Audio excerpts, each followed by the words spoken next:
Hi everyone, and welcome back to another video. How's everybody doing today?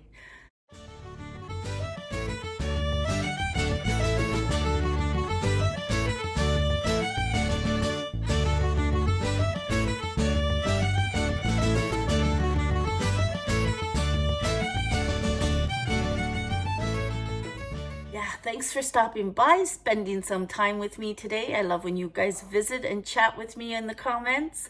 Yeah, so I'm looking out the window and I still have all that snow. But I'm not the only one. I have a friend that lives way down east and went onto Facebook this morning and they woke up to a lot of snow. So they got dumped on overnight. Yeah. And today's Monday, March 11. So we're almost mid-March, but it is not uncommon for Canada to still have snow in March. Yeah, especially where we are. And, you know, depending on where you are in the country, it's not uncommon at all. But I do remember one year on St. Patrick's Day, I had a convertible Mustang, and I do remember driving around with the top down. It was warm enough for that. Yeah, so it will warm up, and I know spring isn't far away. Yeah. But wow, mid-March already? How did this happen? Almost mid-March. By Friday, it'll be mid-March. Yeah. So I brought you guys on. I'm leaning over my stove because I thought I would share my sourdough journey with you. I haven't really updated it since I started it. And it's doing really well. It really is. So I have my Dutch oven out because I am going to bake a bread that I prepared last night. Yes, so, but before we get started, I have my head leaned over because I forgot to show you guys this beautiful gift that Kelly handmade for me. And she made it for St. Patrick's Day. And I do have it hanging on the front door, but I put it on the fridge for today. So, St. Patrick's Day is a holiday for the Irish. It is a bank holiday, and we do celebrate. So, it's not just about dancing around and getting drunk. It is an actual holiday to celebrate St. Patrick. So I always decorate for St. Patrick's Day. And then I decorate for Easter. But this year is strange because Easter is so early. And it's not uncommon for Easter to be early either. I remember Easter could fall, anywhere until the third week of April. And then this year it's March 31st. Well, I have a daughter that was born on March 27, and she has celebrated her birthday on a few Easters. Yeah, so that's not uncommon either. So what I did was I brought the wreath in to show you, and I also put my Easter bunny from my calendar in the middle. So here you go. I'm celebrating St. Patrick's Day and Easter. Yeah, I just flipped my calendar up so you wouldn't see my appointments. And I absolutely love this. Kelly did an amazing job. And because I have a screen door, I'm able to hang this on my front door, and then the screen is protecting it. I love it. Thank you so much, Kelly. Yes. All right, so we're going to get into my sourdough journey. Here we go. I have to preheat the oven, and then you put your Dutch oven in to heat it up before you actually bake the bread. Now, this thing is heavy. I did get this for Christmas. This was my wish, and I got it. So that's what it looks like inside. It's square, but the bottom is round, and the bread comes out round like artisan bread. So, what's that in there? Oh, I thought it was a hair. But before I show you that, well, before I show you my bread, I want to show you where I store my sourdough. And it sits right here against the fridge in the kitchen, and they are growing incredibly. So, first we have Eve. Now, I did use Eve. So, last night she was up to here when I used her. And I haven't fed her since. Did I feed her? Yes, I did feed her last night. Sorry. So, I did feed her after I used her. So, she is looking pretty healthy. Now, let me see.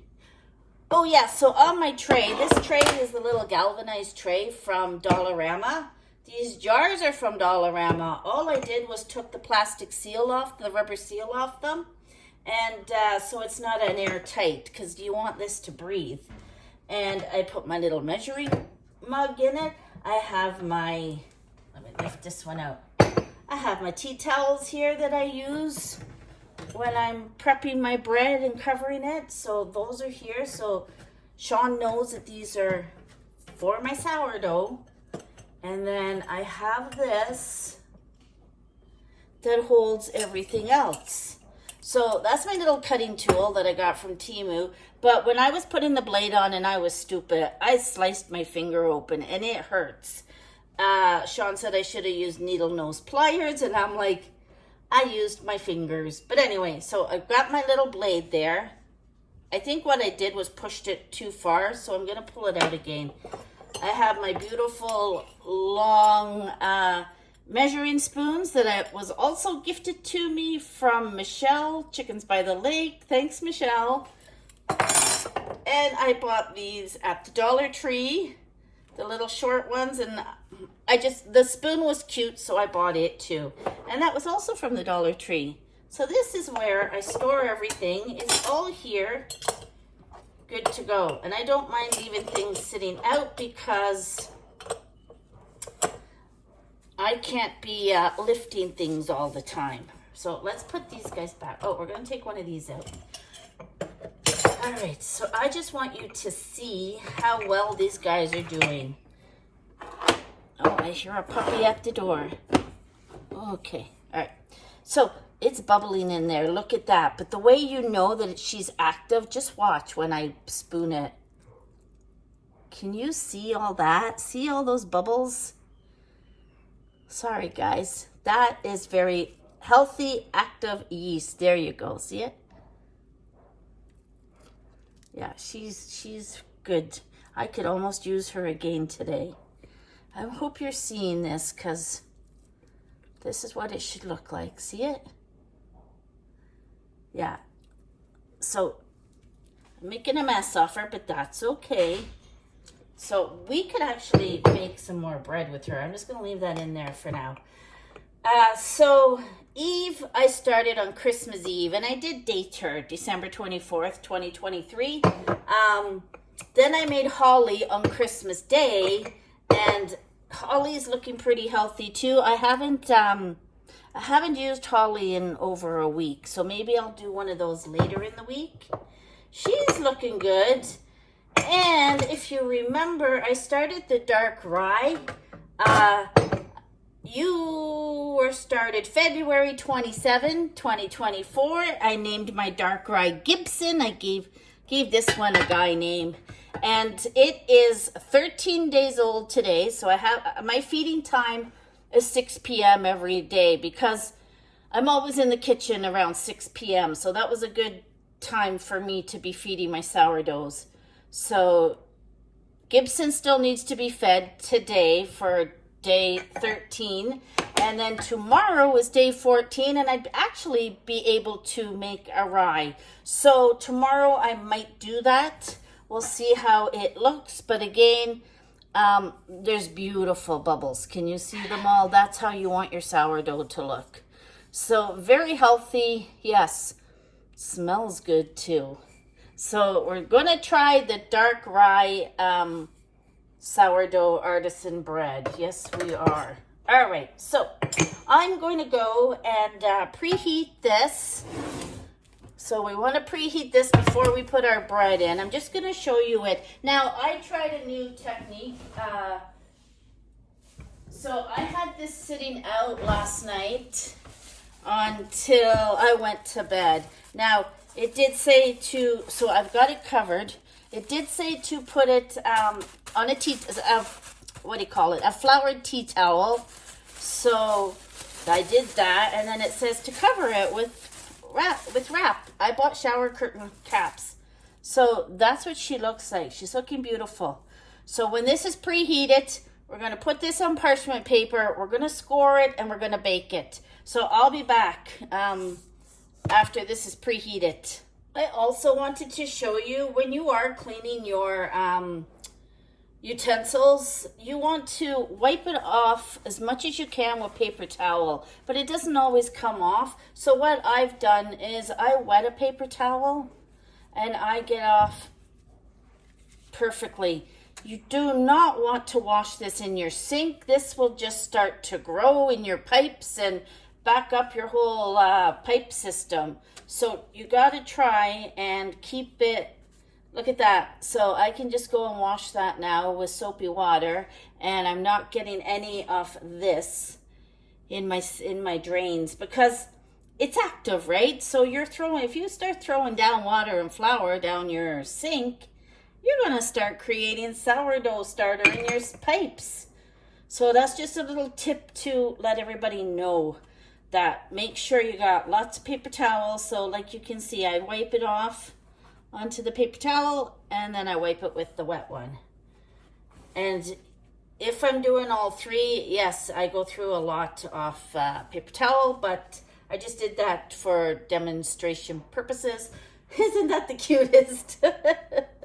Yeah, so at the front door, you remember my shelving? One is for St. Patrick's, and I started to do Easter, but I have so much Easter stuff that after the 17th, which is Sunday, I'll be decorating for Easter, and it'll only be out for 2 weeks. Not even. Anyways, I'll bring you back when this oven has heated up. Okay, I am back. My oven is almost ready for this to go in. So I did take it out of the fridge. And we're going to take this off. I'm doing this here so you guys can see what I'm doing. Now, if you notice, when you put it in for the night, you put seam up. So after you've done your folds, you want to pinch it all together and seam up, because this creates surface tension. It's going to help give it more spring when it rises in the oven. So what we need to do is take this out. We're going to put it on some parchment paper. I just use these squares from Dollarama. They are 10 for $1.25, which is a pretty good price. This is a good size for my Dutch oven. Normally I would stand over at the island and do this, but because I have everything right here set up, we're going to do it here. All right, maybe I'll do it over here so I'm not on top of the oven. All right, so let me just throw these away. So I'm going to open up my parchment paper. I am going to sprinkle a little bit of flour, which I have right here. A little bit of flour on the bottom, because when I flip this over, this is what's going into the oven. Then we're going to score it, and don't put too much. All right, so this has been sitting on a dish towel all night, so I'm going to take it out, and you will see when I take it out that I do have some flour on this side, and this side's a lot smoother. So we're going to plop that right there. Get rid of this. We're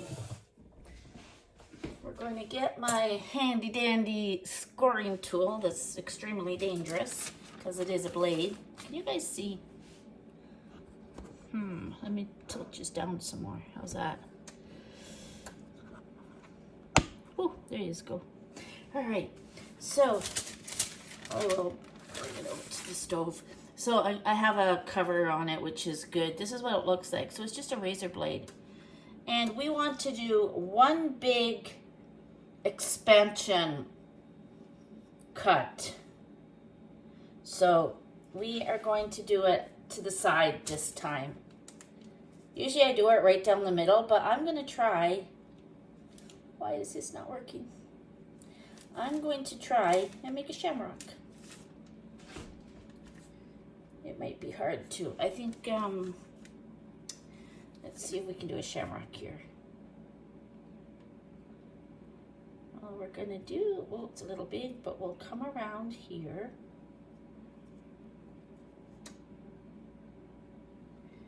We'll do one there. And we'll do another one here.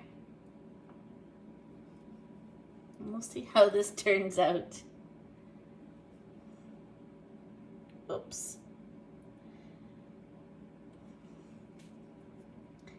Need to cut another one here.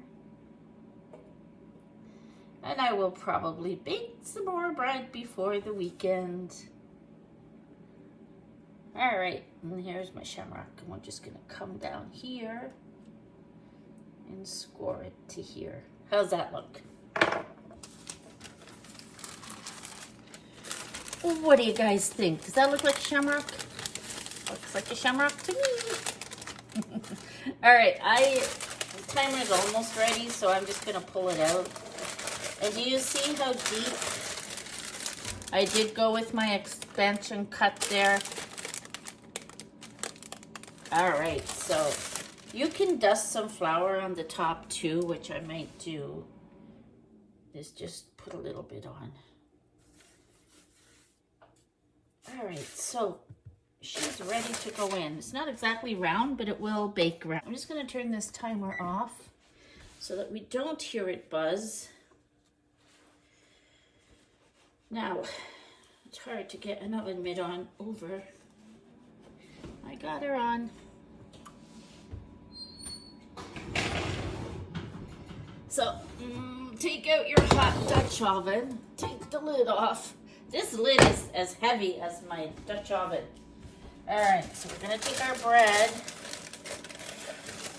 and carefully throw it in there without burning ourselves.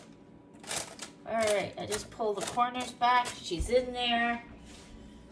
Here you just go. There you see. All right, we're gonna put the lid on. We are going to bake this. Oh boy. For 20 minutes. So let me put my timer on for 20 minutes. That is with the lid on. And then when I come back, we're gonna take the lid off. I'll show you what she looks like before we continue to bake it for another 15 to 25 minutes, but I'll be back. Alrighty, I have less than 1 minute for the timer to go off for our 20 minutes of baking. Just getting my oven mitts on.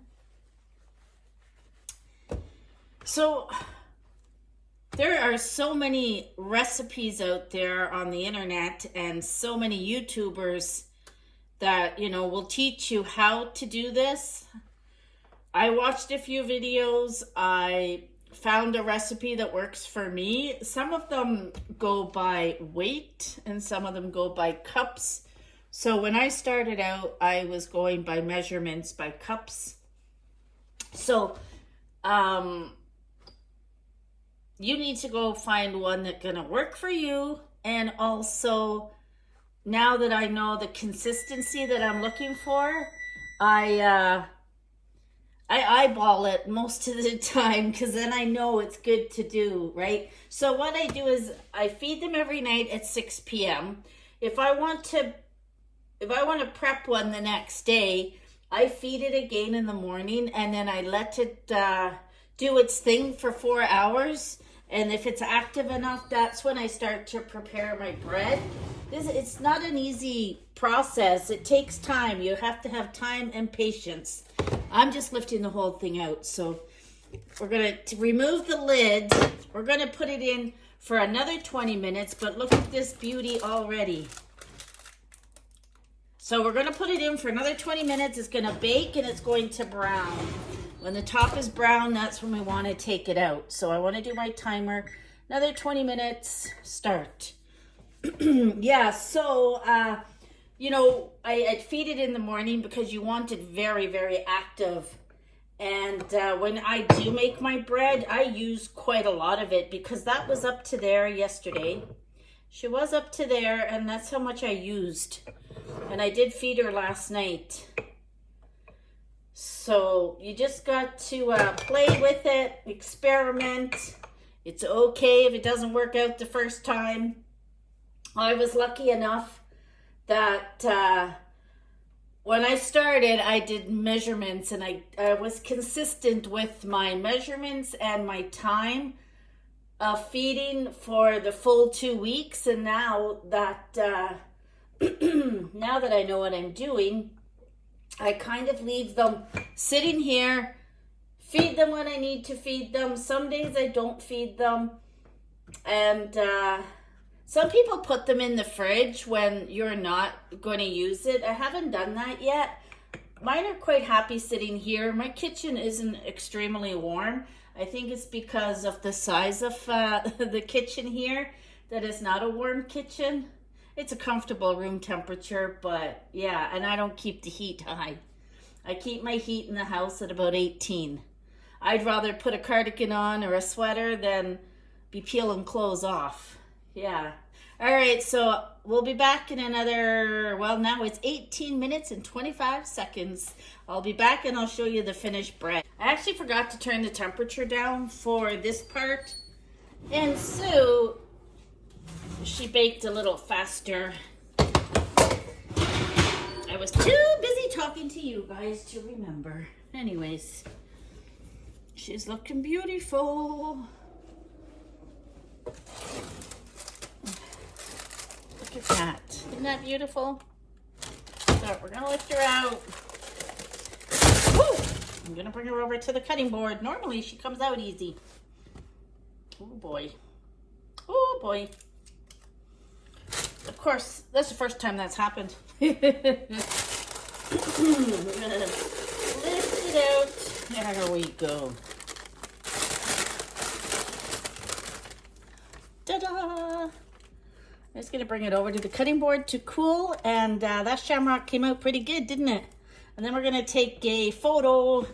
So I hope you enjoyed watching my little baking bread today. So thanks for watching. Have a great day and a good week ahead. Take care. Bye for now.